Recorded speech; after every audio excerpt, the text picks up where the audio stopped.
It was a necessary agreement to help the country move forward, said Argentine senators who voted in favor of a new program with the IMF. Debates about refinancing have been ongoing for 2 years, something that has caused widespread protests and frustration.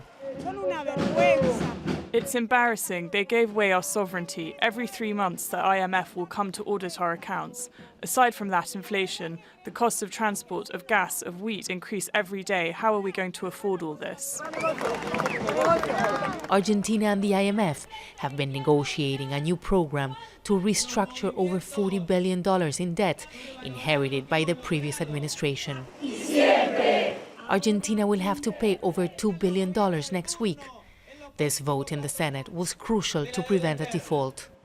The government says that an agreement with the IMF is crucial to stabilize the economy that is currently struggling with exchange rate controls, inflation rates and poverty rates. But these people here say that an agreement could force the government to implement austerity measures that will have an impact in their lives.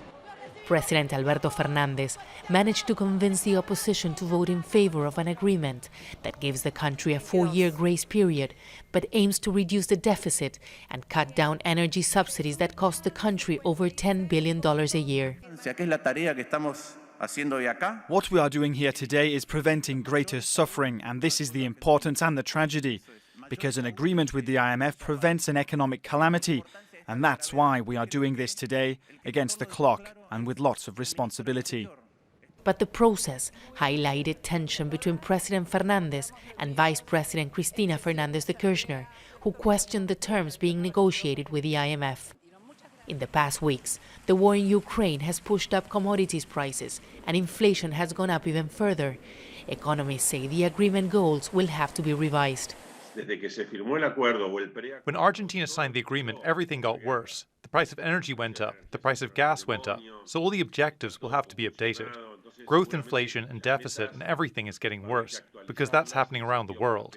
The problem is that here we have a chronic problem. The agreement must be approved by the IMF board. But analysts say the deal will not solve Argentina's endemic economic problems that have left millions living in poverty and looking for solutions that never seem to arrive. Teresa Bo, Al Jazeera, Buenos Aires.